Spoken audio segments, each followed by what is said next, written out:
তো hello everyone, আজকে আমার কল্যাণীতে একটা শো রয়েছে। তো আজকে আমি পুরোটা শেয়ার করবো যে আমি কীভাবে শোতে যাই এবং শোতে গিয়ে কী কী করি। তো পুরো ট্রিপটা আজকে তোমাদের সাথে আমি শেয়ার করবো। তো ভিডিওর সাথে পুরো জুড়ে থাকবে আর দেখে থাকো পুরো ভিডিওটা। তো ভিডিও শুরুতেই বলে রাখি, আমি বাংলা রক ব্যান্ড আর হিন্দি কমার্শিয়াল ব্যান্ডের শোগুলো বেশি করি, বাট এটা ছিল একটা ফোক শো। আর এই ব্যান্ডটাও আমার ব্যান্ড ছিল না, এটা ছিল অন্যদের ব্যান্ড। তো ফার্স্টে ব্যাগটা ওপেন করে কিবোর্ডটা চটজলদি করে ব্যাগের মধ্যে ভরে নিলাম। এরপরে অন্যান্য জিনিসগুলো ভরে নিলাম। অ্যাডাপ্টার,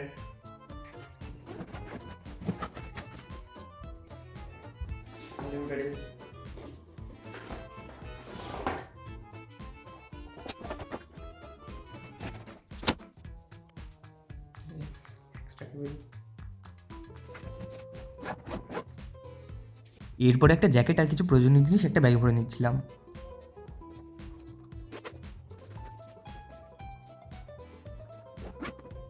আর এরপরে আমি জলদি করে রেডি হয়ে যাই আর সবশেষে ঘরের লাইটটা বন্ধ করে বেরিয়ে পড়ি। কাঁধে কিবোর্ড আর হাতে কিবোর্ডের স্ট্যান্ড নিয়ে চলে যাই রাস্তার দিকে।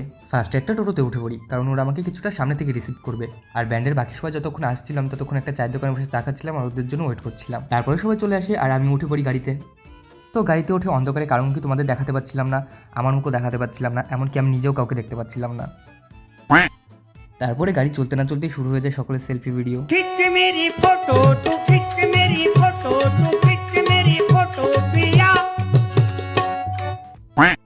তারপরে রাস্তার মাঝে দাঁড়িয়ে সবাই একটু টিফিন করে নিই।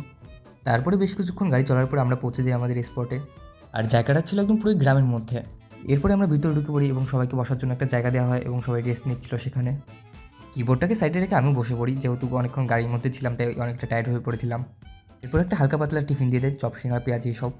আর এরপরে বাইরেটা একটু ঘুরে ঘুরে দেখছিলাম আর এখানে মহাদেবের পুজো ছিল আর এই উপলক্ষে আজকের অনুষ্ঠানটা ছিল। তারপরে এই ব্যান্ডে সবাই মিলে আমাকে তাদের ব্যান্ডের ড্রেস পরিয়ে দেয়, বাট এরকম সেম ড্রেস আমি কখনোই পরি না, কিন্তু ওরা সবাই জোর করছিল তাই পড়তে হলো।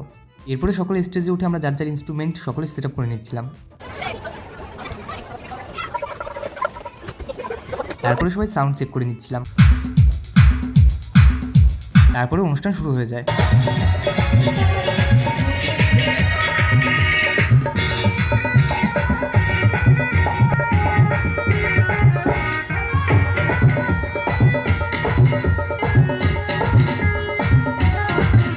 এরপরে সবকিছু গুছিয়ে গাড়ির দিকে যাচ্ছিলাম আর মাঝখানে একটা ভিডিও শুট বাদ গিয়েছে, খাওয়া দাওয়ার অনেক রাত হয়ে গিয়েছিল যেহেতু, তাই আর তাড়াহুড়ো খেয়াল ছিল না। তারপরে বাড়ির উদ্দেশ্যে বেরিয়ে পড়ি। তো আমি বাড়ি যাই, তোমরা আরুন ব্লগসের জন্য আমার চ্যানেলটিকে সাবস্ক্রাইব করে রাখো। বাই।